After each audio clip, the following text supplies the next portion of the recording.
बहुत समय पहले की बात है।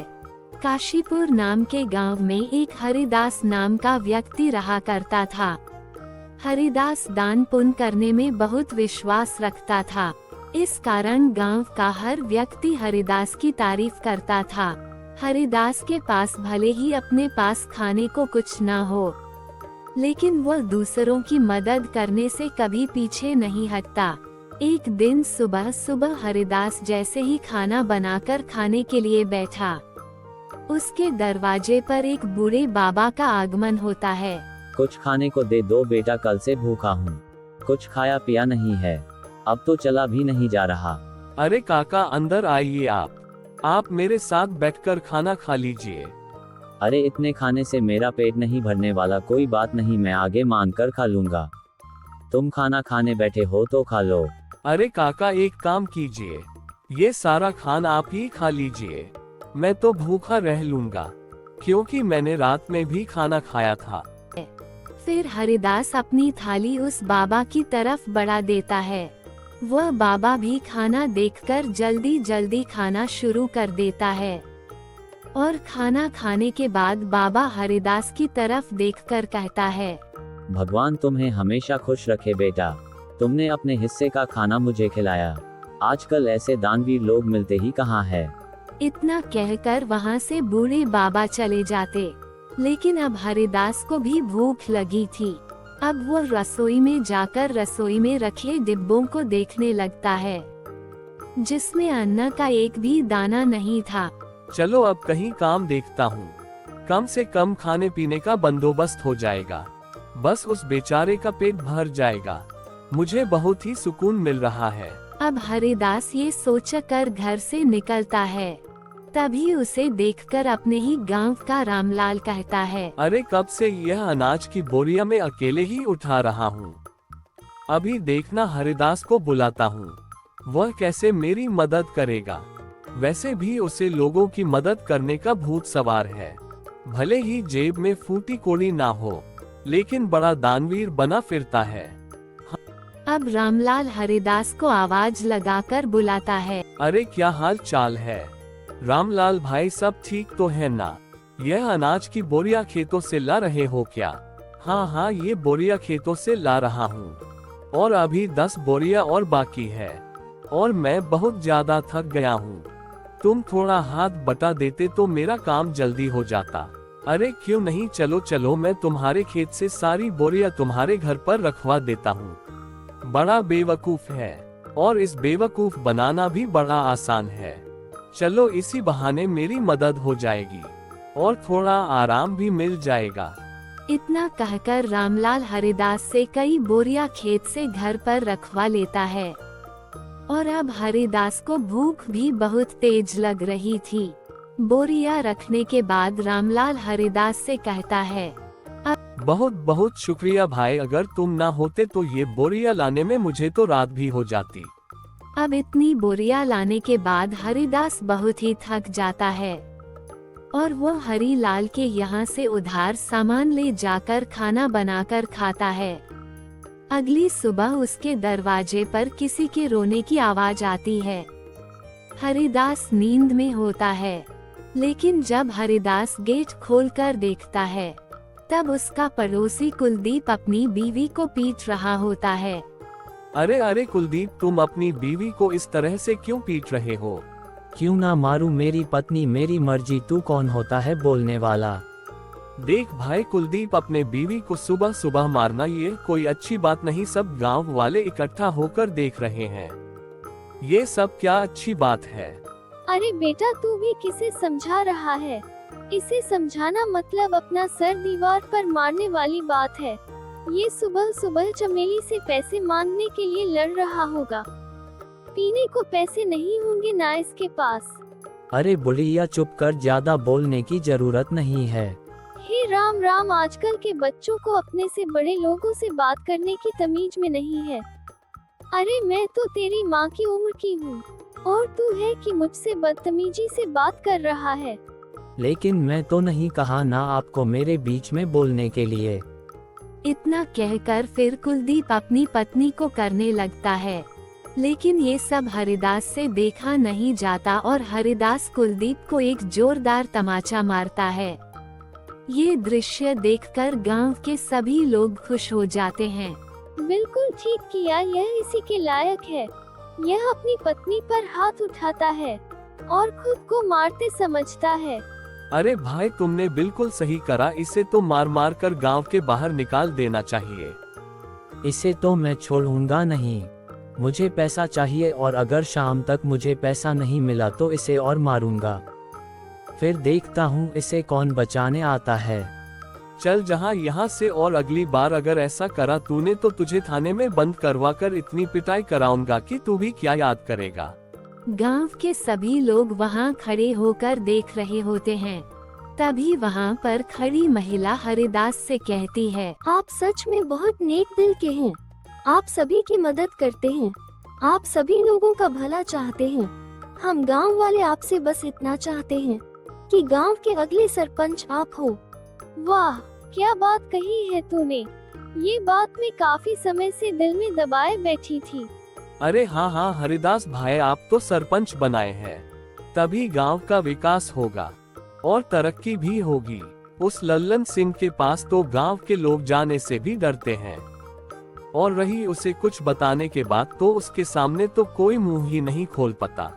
हरिदास हर किसी की हर तरह से मदद करता था, इसलिए गांव के लोग हरिदास को अपना अगला सरपंच बनाने का फैसला करते हैं।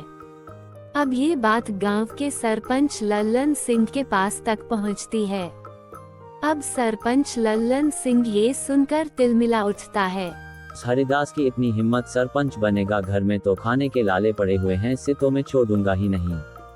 अरे हाँ मालिक, और ऊपर से गांव वाले क्या कह रहे हैं, सरपंच तो हरिदास ही बनेगा। अब आपको ही कुछ करना होगा, वरना हरिदास आपकी गद्दी लेकर ही मानेगा। अब सरपंच लल्लन सिंह सोच में पड़ जाता है कि वह अब ऐसा क्या करे जो उसके रास्ते का कांटा हरिदास को हमेशा के लिए रास्ते से हटा दे और वह खुद ही गांव छोड़कर कहीं चला जाए। अगले ही चुनाव में गांव के लोग हरिदास को सरपंच बना देते हैं और ऐसे ही कई दिन बीत जाते हैं। और जब राशन बांटने की बारी आती है तो सरपंच लल्लन सिंह अनाज में मिलावट करवा देता है, जो हरिदास को बिल्कुल भी पता नहीं चलता है। अरे बेटा, तुझे सरपंच बनता हुआ देखकर मेरा दिल बहुत खुश हो रहा है। अब कम से कम राशन तो अच्छा मिलेगा। अरे हाँ हाँ, सब कुछ सही होगा। आप लोगों ने इतना प्यार जो मुझे दिया और मुझे इस गांव का कार्यभार संभालने का काम दिया है, बस मैं इस काम को अच्छे से निभा सकूं, इसके लिए दुआ कीजिएगा। अरे हाँ हाँ, अब गांव में विकास और तरक्की आने से कोई नहीं रोक सकता। गांव में राशन बांटने के बाद सब लोग बहुत ही खुश थे। गांव में पहली बार सभी लोगों को पूरा राशन मिला है, नहीं तो पुराना सरपंच लल्लन सिंह आधा अनाज तो खुद ही खा जाता था। अब काशीपुर गांव के सभी लोगों को राशन मिल चुका था, लेकिन अगले ही दिन पूरे गांव में शोर मच जाता है कि गांव के नए सरपंच हरिदास ने मिलावटी राशन दिया है, जिसके कारण पूरे गांव में बीमारी फैल रही है। अब गांव के सभी लोग एक जगह इकट्ठा होकर हरिदास से सवाल करते हैं, हमने तुम पर विश्वास करके तुम्हें गांव का सरपंच बनाया और तुमने हमारे साथ यह विश्वासघात किया। हरिदास बेटा, मुझे तुझसे यह उम्मीद नहीं थी। अरे राशन में मिलावट करके क्या मिला तुम्हें? तुम तो गांव के लोगों का हमेशा से भला ही चाहते थे, तो भला राशन में मिलावट क्यों किया? इतना मिलावट तो सरपंच जी भी नहीं करते थे। हमने तुम्हें सरपंच बनाकर गलत फैसला ले लिया है। बिल्कुल ठीक कह रही है कलावती काकी, तुम अभी के अभी इस गांव से निकल जाओ। तुम इस गांव में रहने के लायक नहीं हो। ये सब बातें चल ही रही होती है, तभी वहाँ पर लल्लन सिंह आ जाता है। अरे हाँ हाँ, इसे अभी के अभी गांव से निकाल दिया जाए। इस पर विश्वास करके हमने तो बहुत बड़ी गलती कर दी है। अब हरिदास को गांव वाले गांव से निकाल देते हैं। सरपंच और उसके नौकर इस बात से बहुत ही खुश थे क्योंकि यह सब करा धरा उन दोनों को ही था। अब गांव से निकलने के बाद हरिदास बहुत ही दूर आ जाता है और वहां थक कर एक पेड़ के नीचे बैठकर गांव वालों के बारे में सोचने लगता है। जिन गांव वालों का मैंने इतना साथ दिया, मुझसे पहले मैंने उन लोगों के बारे में सोचा, लेकिन उन लोगों ने मुझे गांव के बाहर निकाल दिया। राशन में मिलावट भला मैं क्यों करूंगा? और अगर मैंने राशन में मिलावट नहीं की है तो ये काम जरूर उस गांव के सरपंच का ही काम है। कोई बात नहीं, लेकिन मेरे इतना कहने पर भी गांव वालों ने मेरा साथ नहीं दिया। ये बात मैं कभी नहीं भूलूंगा। इधर सरपंच अपनी नई साल चलता है और फिर से गांव वालों का विश्वास जीत लेता है। गांव वाले एक बार फिर से लल्लन सिंह को अपना सरपंच मानने के लिए मजबूर होते हैं, क्योंकि उन्हें हरिदास भी धोखेबाज लगता है। ऐसे ही धीरे धीरे कई महीने बीत जाते हैं और हरिदास का कहीं आता पता नहीं चलता है। एक दिन सरपंच का नौकर जंगल के रास्ते घर आ रहा होता है। तभी वह दो लोगों को आपस में बात करते हुए सुनता है, जो हरिदास के बारे में बात कर रहे थे। अब वह नौकर घबराता हुआ घर पहुंचता है और सरपंच लल्लन सिंह से कहता है, अब गांव मालिक मैंने कल दो लोगों को आपस में बात करते हुए सुना है। वह हरिदास के बारे में बात कर रहे थे। जंगल में जो झोपड़ी है ना, हरिदास उसमें ही आत्महत्या कर ली है और यह करीब एक सप्ताह पहले की बात है। और इसका मतलब मेरे रास्ते का कांटा हमेशा हमेशा के लिए हट गया है। चलो अच्छा है।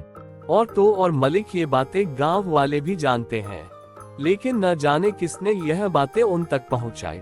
लगता है मुझे जो लोग जंगल में बातें कर रहे थे उन लोगों ने ही बताया होगा। अरे गांव वाले बहुत ही मतलबी हैं। हरिदास ने गांव वालों का कितना साथ दिया। अब तो गांव वाले भी यही कहेंगे कि हरिदास ने शर्म के मारे आत्महत्या कर ली। अब गांव वालों के साथ साथ सरपंच लल्लन सिंह को भी पूरा विश्वास हो गया था कि हरिदास ने आत्महत्या कर ली है। लेकिन कुछ दिन बाद हरिदास लल्लन सिंह के दरवाजे पर पहुंचता है। शाम का समय था, चार और अंधेरा छा रहा था। सरपंच लल्लन सिंह अपने नौकर को आवाज लगाकर कहता है, अरे सामने देख जरा, कोई खड़ा है क्या? मुझे तो ऐसा लग रहा है सामने हरिदास है, मतलब हरिदास का भूत। हाँ मालिक, मुझे तो ये हरिदास का भूत ही लगता है। शायद यह आपसे बदला लेने नहीं आया है।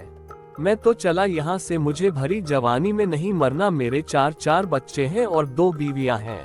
जैसे जैसे हरिदास सरपंच की ओर आगे बढ़ रहा था, सरपंच पसीने में तरबतर हो रहा था। अब वहीं रुक जा हरिदास का भूत, क्या चाहिए तुझे? मैं तुझे सब कुछ देने को तैयार हूँ। अपना घर, जमीन, पैसा, लेकिन तुम मुझे मारना मत। मैं तुम्हें नहीं छोड़ूंगा। तुमने मुझे बदनाम किया है। अब तुम ही यह सच गांव वालों सामने बोलोगे, वरना मैं तुम्हें मार डालूंगा। अरे हाँ, मैं गांव वालों के सामने सब सच बोल दूंगा, लेकिन मुझे मारना मत। अब सरपंच रात में ही गांव वालों को इकट्ठा करके सबके सामने सच कबूलता है कि उस दिन राशन में मिलावट उसने और उसके नौकर ने की थी, ना कि हरिदास ने। आप लोग भले ही मुझे भूत समझ रहे हो, लेकिन मैंने मेरी आत्महत्या की खबर झूठी फैलाई थी ताकि मैं चोर को पकड़ सकूं। और अब चोर आप लोगों के सामने है। मैंने हमेशा लोगों का भला किया, लेकिन आप लोगों ने इस सरपंच की बात में आकर मुझे गांव से निकाल दिया। अब उसी वक्त गांव वाले लल्लन सिंह को गांव के बाहर निकालकर हरिदास को वापस अपना सरपंच बना देते हैं और हरिदास से माफी मांगते हैं कि वह लोग सरपंच की बातों में आ गए थे। हम लोगों ने बिना सोचे समझे तुम्हें गांव से बाहर निकाल दिया था।